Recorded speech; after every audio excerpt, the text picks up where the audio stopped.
हिमाचल प्रदेश में बीते दिनों आपदा का जो मंजर देखने के लिए मिला वो कोई अपने साथ याद के तौर पर आगे नहीं ले जाना चाहता। हिमाचल प्रदेश को जो जख्म मिले हैं वो आने वाले कई सालों तक पहाड़ी राज्य के साथ चलेंगे। पहले कर्ज का बोझ और अब आपदा ने जो जख्म हिमाचल प्रदेश को दिए हैं उससे हिमाचल प्रदेश की व्यवस्था और अर्थव्यवस्था दोनों ही डिरेल होती हुई नज़र आ रही है। प्रदेश में व्यवस्था परिवर्तन वाली सरकार है और जहां सबसे ज़्यादा नुकसान हुआ है कुल्लू मनाली के पूर्व विधायक और जयराम सरकार में मंत्री रहे गोविंद सिंह ठाकुर हमारे साथ हैं।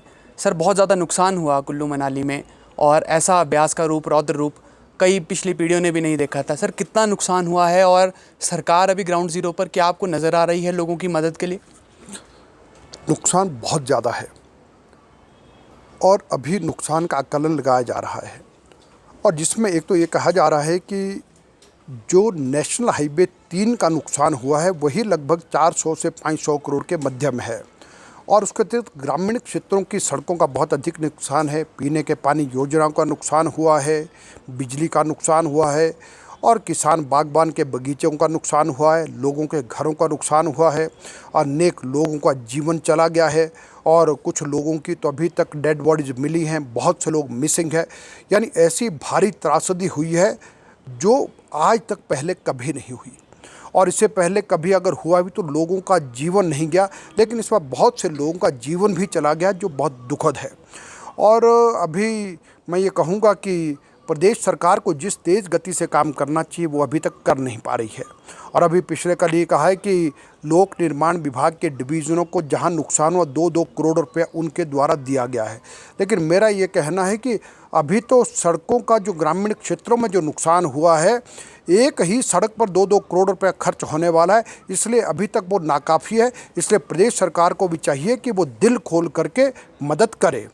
और दूसरा मैं एक बात कहूँगा कि मैं भारत सरकार का, भारत के प्रधानमंत्री नरेंद्र मोदी जी का और केंद्रीय गृह मंत्री अमित शाह जी का और भारतीय जनता पार्टी के राष्ट्रीय अध्यक्ष श्री जगत प्रकाश नड्डा जी का बहुत धन्यवाद करता हूं कि जिन्होंने जब ये आपदा आई स्वयं प्रदेश के मुख्यमंत्री सुखविंदर सिंह सुक्खू को फ़ोन करके कहा कि हम इस आपदा की स्थिति में हिमाचल प्रदेश के साथ खड़े हैं। और उसके साथ साथ यह है कि पिछला कल हमारे लिए अच्छा रहा क्योंकि 27 जुलाई को नेता प्रतिपक्ष और पूर्व मुख्यमंत्री श्रीमान जयराम ठाकुर जी दिल्ली गए और दिल्ली जाकर के केंद्रीय मंत्री नितिन गडकरी जी से मिले और उनसे आग्रह किया कि इस नुकसान को आप स्वयं देखने के लिए आएँ। और केंद्रीय मंत्री नितिन गडकरी जी ने श्री जयराम ठाकुर जी के आग्रह को स्वीकार किया और पिछले कल का पूरा दिन उन्होंने हिमाचल प्रदेश में लगाया और फिर हिमाचल प्रदेश में लगाया और नुकसान को देखा और उसके साथ साथ जितना भी हाईवेज़ पर और नेशनल हाईवेज़ का नुकसान हुआ है उसके बारे में वो ये बोल के गए, ये लगभग 2,500-3 हज़ार करोड़ का नुकसान है, ये सबका सब काम हम करके देंगे, तो ये उन्होंने कहा है।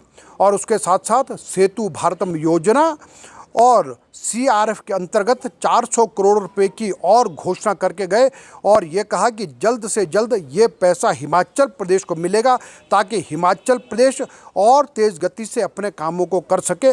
और भारत सरकार ने कोई कमी नहीं रखी है, लेकिन मैं इतना ज़रूर कहूँगा कि हिमाचल प्रदेश के मुख्यमंत्री और उनके मंत्री दिल्ली में जाकर के और हमारे मंत्रियों से तो कहते हैं हमारी मदद करो, लेकिन यहाँ पर आकर के स्टेटमेंट कुछ और अलग देते हैं। ऐसा दोहरापन नहीं चलने वाला है जिसकी मैं निंदा करता हूँ। आप कह रहे हैं कि पूर्व मुख्यमंत्री के कहने पर नितिन गडकरी आए, लेकिन हिमाचल प्रदेश सरकार में जो लोक निर्माण मंत्री हैं विक्रमादित्य सिंह, वो कह रहे थे कि मैं बुलाने गया तब नितिन गडकरी हिमाचल आए।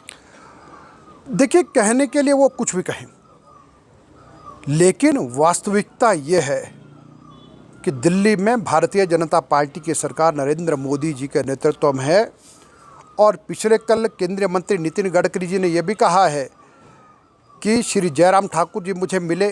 ठीक है, मुख्यमंत्री ने भी बात की होगी और लोक निर्माण मंत्री भी मिले होंगे, लेकिन उन्होंने ये कहा कि मुझे भारत के प्रधानमंत्री नरेंद्र मोदी जी ने और भारतीय जनता पार्टी के राष्ट्रीय अध्यक्ष जगत प्रकाश नड्डा जी ने भी ये कहा था कि एक बार आप स्वयं भी जाकर के देख के आएँ और इसलिए मैं यहाँ पर आया हूँ। सर, लंबा आपका अनुभव है विधायी जीवन का और आपने लगातार आप विधायक रहे, पिताजी आपके विधायक रहे। ये जो व्यवस्था परिवर्तन वाली सरकार है, मुख्यमंत्री का दावा है कि सत्ता परिवर्तन नहीं व्यवस्था परिवर्तन है। आप ग्राउंड ज़ीरो पर क्या व्यवस्था परिवर्तन देख रहे हैं और आपको लगता है कि ये सचमुच व्यवस्था परिवर्तन वाली सरकार है? देखिए, व्यवस्था परिवर्तन क्या है? यानी ये सरकार जो कहती है कि व्यवस्था परिवर्तन, मैं कहूँगा कि झूठी गारंटियाँ दे करके सत्ता में आए, आज एक भी गारंटी को पूरा कर नहीं पा रहे हैं।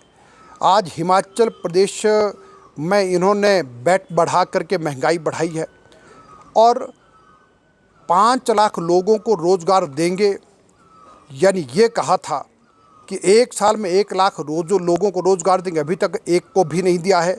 और लगभग 10,000 लोगों को जो आउटसोर्स पर लगे थे उनको बाहर का रास्ता दिखा दिया है। और इसलिए ये सरकार की कथनी और करनी में अंतर है। इसलिए व्यवस्था परिवर्तन के नाम पर यानी लोगों को ठगने का प्रयास कर रहे हैं। लेकिन हिमाचल प्रदेश की जनता ये समझ चुकी है कि ये सरकार कुछ करने वाली नहीं है, इस सरकार से कुछ होने वाला नहीं है। आपस में सरकार का तालमेल नहीं है, मंत्री आपस में एक दूसरे की बात का खंडन करते हैं, इसलिए इस सरकार के वश में कुछ नहीं है। सर, आपके पास भाषा एवं संस्कृति विभाग का जिम्मा था, अब उप मुख्यमंत्री मुकेश अग्निहोत्री के पास ये जिम्मा है। वो कहते हैं कि इस विभाग में ऐसा काम करके दिखाऊंगा कि भाजपा का हिंदुत्व भुला दूंगा। आप इस स्टेटमेंट को किस तरह देखते हैं? चलो, मैं कहता हूँ अच्छी बात है, मुकेश अग्निहोत्री जी काम करें, हम उनका स्वागत करते हैं। लेकिन चलिए, कम से कम ये कहने के लिए तो वो आज कह रहे हैं कि हिंदुत्व, तो बहुत अच्छी बात है कि हिंदुत्व की अगर बात कर रहे हैं तो मैं उनका स्वागत करता हूँ। आप कह रहे हैं कि भाजपा कांग्रेस को हिंदुत्व की लाइन पर लेकर आई है? हाँ, निश्चित रूप से। आज यही क्या, आज तो उनके नेता राहुल गांधी भी और प्रियंका गांधी भी सब मंदिरों में दौड़ रहे हैं, जो कभी आते नहीं थे। तो सर, ऑपरेशन लोटस को लेकर बहुत चर्चा है। आपके जो नेता हैं जयराम ठाकुर जी, वो अपने शब्दों के खेल से बार बार कहते हैं कि ऑपरेशन लोटस हम तो नहीं करेंगे लेकिन हो जाएगा।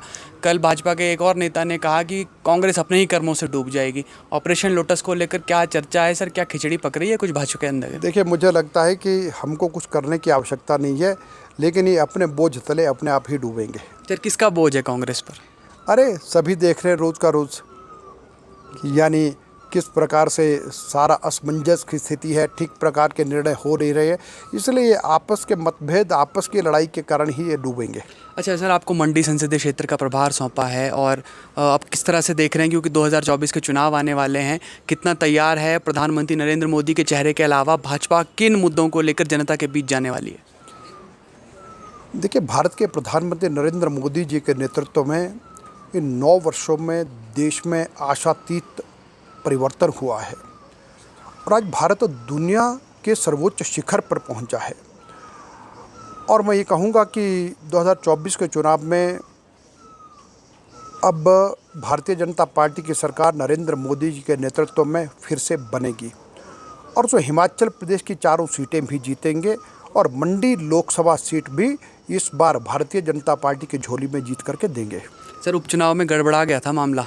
अब लगता है कि 21 के बाद कहीं 24 में वो रिपीट ना कर दे, कहीं कांग्रेस जो भारी बहुमत पहले तो लीड कट की, उसके बाद जीत भी हासिल कर ली और उसी से माहौल तैयार हुआ, उसके बाद लगातार भाजपा को एक के बाद एक हार मिलती गई। इस बार निश्चित रूप से हम मंडी लोकसभा को बहुत अच्छे मतों से जीतेंगे। सर, ये जो INDIA इंडिया इस नाम से विपक्षी गठबंधन तैयार हुआ है, आप देख रहे हैं इसे कि क्या ये नरेंद्र मोदी के चेहरे को रोकने की जो बात हो रही है, क्या ये इंडिया गठबंधन इसको पूरा कर सकेगा? ये गठबंधन कुछ नहीं कर पाएगा, ये आपस में भी एक नहीं है और इसलिए इंडिया गठबंधन, ये गठबंधन चलने वाला नहीं है और NDA और भारतीय जनता पार्टी ही आएगी। सर, आपने समय दिया, आपका बहुत बहुत धन्यवाद। पूर्व शिक्षा मंत्री गोविंद सिंह ठाकुर हमारे साथ मौजूद थे। ऑपरेशन लोटस, INDI के गठबंधन और हिमाचल प्रदेश में व्यवस्था परिवर्तन वाली सरकार पर खुलकर गोविंद सिंह ठाकुर ने अपनी बात कही। फैसला आपको करना है कि ऑपरेशन लोटस होगा या नहीं, या फिर ये सिर्फ चर्चा की बातें हैं। INDI भविष्य में क्या करेगा, ये भविष्य के गर्भ में ही छिपा है। इसके लिए नज़र रखनी होगी हिमाचल प्रदेश के साथ पूरे देश भर की राजनीतिक गतिविधियों पर। फिलहाल के लिए इतना ही। आप जुड़े रहिए ABP लाइव के साथ।